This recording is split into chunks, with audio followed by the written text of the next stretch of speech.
dear viewers. Currently we are talking about classification of animal world and plant world. We are not talking about animal world, we are talking about living world.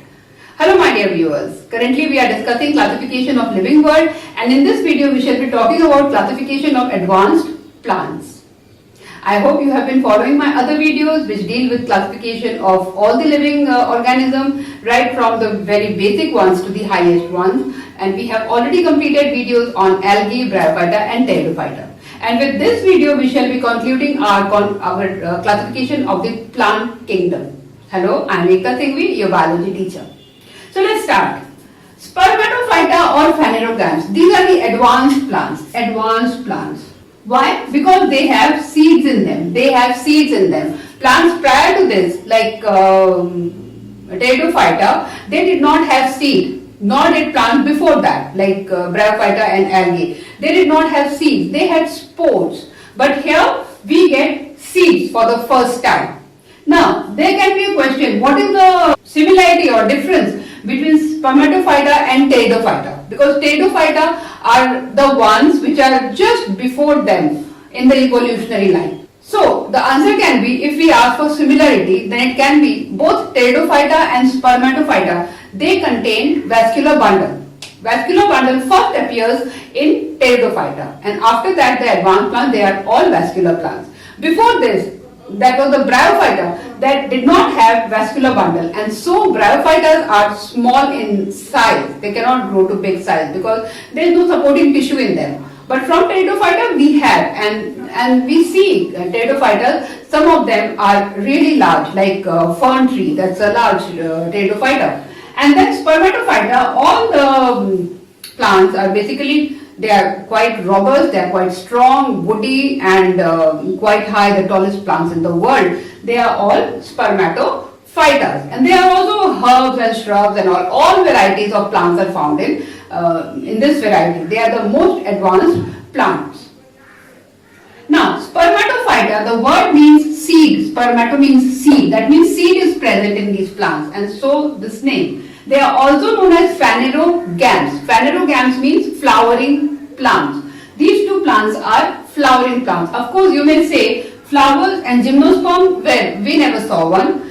Yeah, we do not see flowers in gymnosperm because flower petals and sepals are not present. But nevertheless, they are also kept in flowering plant because they have got some part of the flower, which is the ovule.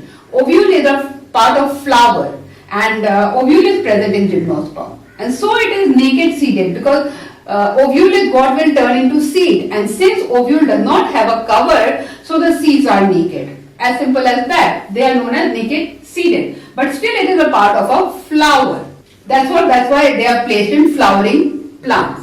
Now we have spoken about similarity of spermatophyta and pteridophyta. What are the differences? Differences are many. They are, first of all, pteridophyta ferns, which are pteridophyta, they do not have seed, but these plants they have seed. Ferns, they had spores. So we can mention two differences, two similarities like that. Now let's come back to this. Phanerogam or spermatophyta, they are divided into two groups: gymnosperm, naked seeded plant, and angiosperm, covered seed. That means seed is covered by fruit. What are the other qualities? Let us see. Gymnosperm are evergreen woody plant. That means these plants, they remain evergreen, green always. As you must have seen pine, when we go to mountains, we see pine trees, spruce trees, all these are gymnosperm. They never shed their leaf.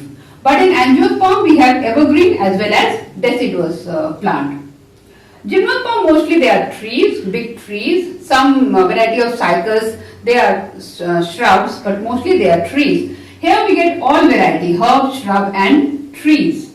Ovule is exposed in gymnosperm, no ovary, flower absent, usually the outermost layers of flower are absent. Here ovule covered by ovary and flower present. With flower present we mean all those colorful parts of the flower. Sex organs of these plants, gymnosperm, they are represented by cones. You must have seen cones when you go to mountains, the conical structure which falls on the ground. These are the reproductive structures of gymnosperm, pine trees and all that.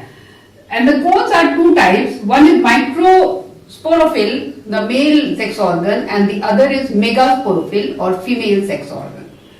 In angiosperm, sex organs are represented by androecium and gynoecium, which are the inner rolls of the flower, androecium and gynoecium. So that's how the structural difference is. Here the endosperm has developed. Endosperm was not there in pteridophyta, but it is present in Spermatophyta, and in Gymnosperm, endosperm is haploid. Again, evolutionary victory. In case of Angiosperm, endosperm is triploid. So triploid endosperm is more is stronger, and they are more capable of taking care of the embryo, developing embryo. So that's about the structural difference of Gymnosperm and Angiosperm. Now we shall quickly see the division of Angiosperm, and with this we will end this video. Dicotyledonous plant, as the name suggests, it has got two cotyledons. The seed has got two cotyledons. If you break open a gram seed, you will find two equal halves. They are the cotyledons. But in case of monocotyledonous plant like maize, you will not be able to break the seed. It is one part only. That is monocotyledonous plant. Dicots can be herbs, shrub or trees. Monocots are basically herbs. There are few trees. Here we have taproot system. In monocot we have fibrous root system. The stems are branched in dicot, but the stems are not branched in monocot. Remember coconut tree. Vascular bundle in case of dicot is arranged in a ring inside the stele. But in monocot, the vascular bundle are not arranged in a stele, rather there is no stele. It is just spread out in the cortex as a whole. The bigger ones are towards the periphery, and the younger ones, younger vascular bundles, they are towards the center. Then here we have leaves are parallel to the ground in case of dicotyledonous, but in case of monocotyledonous plant, leaves are at an angle to the plant. The venation is reticulate venation. Venation here is parallel venation. Then we have germination. Here we find epigeal and hypogeal both, but here we find only hypogeal germination. Example, you all know there. What are the example of dicot plant and monocot plant? Dicot we have mango, apple, orange. All these are dicot plants. Monocots are grasses, bamboos, then maize, then coconut. These are monocot plants. So that's all about the differences, and that's all about the classification of plant. I hope you are getting benefited, you are able to understand, and the points that I have mentioned here are very simple, and these are sufficient for you if you can keep them in your mind. So go on following the videos and preparing your chapter. Bye bye.